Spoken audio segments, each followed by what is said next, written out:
तो वो नाम आज गुरुदेव के मुख से आपको दीक्षा में मिलेगा।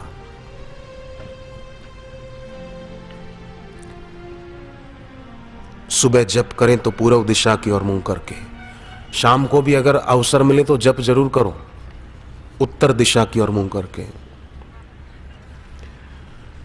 जप करने से पहले अपने को तिलक कर दिया जाए तो अच्छा है, अपने हाथ से दिया जला दिया जाए तो भी अच्छा है, धूप कर दिया जाए घर पे तो भी अच्छा है।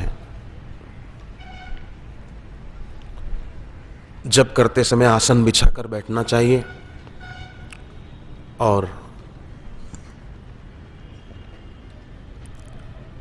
आंखें बंद करके जप करने से अगर आलस्य हो, नींद आए तो आंख खुली रखकर अपने इष्ट, अपने गुरुदेव के सामने, उनकी तस्वीर के सामने देखते हुए जप करें।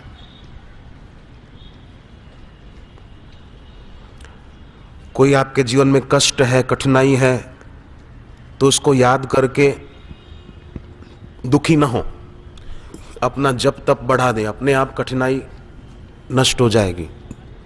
जैसे विश्वामित्र जी के यहाँ कठिनाई क्या थी कि वो राक्षस यज्ञ विध्वंस कर देते थे, तो विश्वामित्र जी भगवान को ले आए। ऐसे हम भगवान के नाम को अपने साथ लेकर के चलें तो हमारे जीवन में भी हमारी कदम कदम पे रक्षा होगी, परेशानियां दूर होंगी।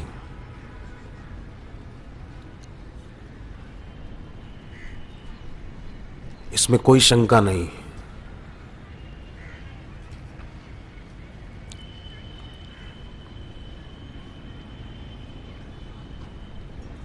तुलसीदास जी ने तो जप की महिमा गाते हुए यहां तक कहा, सकल अमंगल मूल नसाही, सारे अमंगलों का मूल ही खत्म हो जाता है जप करने से।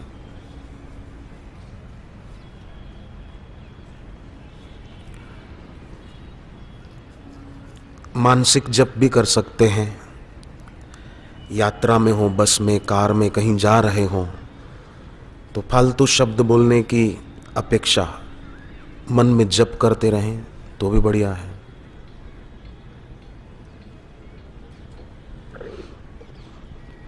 बहनें भोजन बनाते समय भी मन में जप करते करते भोजन बनाएं तो जो खाएंगे वो खाना, उनका मन भी शुद्ध होगा।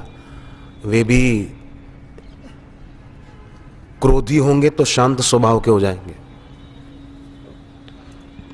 पर गाने सुनते सुनते, टीवी पर गाने चल रहे हैं या कोई स्टोरी चल रही है, वो सुनते सुनते खाना बनाया, दिल के टुकड़े हजार, कोई यहाँ गिरा कोई वहाँ गिरा, तो बनाने वाले के अगर 1000 टुकड़े तो खाने वाले के शायद 1,00,000 टुकड़े हो जाएंगे। इसलिए भोजन बनाते समय भी भगवान नाम जप। गुजरात के बड़ौदा में एक महिला ने बताया, बोले मेरे पति मुझ पर इतना गुस्सा करते थे कि बात मत पूछो, और हाथ भी उठाते थे, और बोले मैं दुखी नहीं होती थी, मैंने दीक्षा ली हुई थी तो, और गुरुदेव का सत्संग भी सुना था कि कैसी भी परिस्थिति आए तो उद्विग्न नहीं होना चाहिए, खिन्न नहीं होना चाहिए, शांत रहना चाहिए। अपने सुख दुख की चाबी दूसरों के हाथ में नहीं देनी चाहिए, कोई कुछ बोले और हम दुखी हो जाएं, काहे को।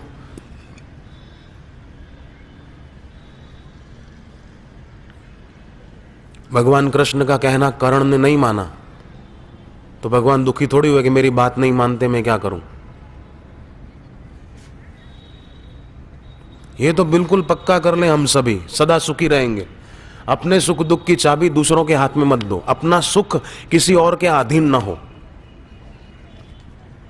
अच्छा खाना मिले तो ही मजा आए, अच्छा रहने को मिले तो ही मजा आए, नहीं नहीं, कोई जरूरत नहीं। जा हरिओम तत्सत, बाकी सब गपशप। अपने कर्तव्य में सदा आगे रहें और तत्पर रहें, अधिकार की पूर्ति अपने आप ईश्वरीय विधान से हो जाएगी।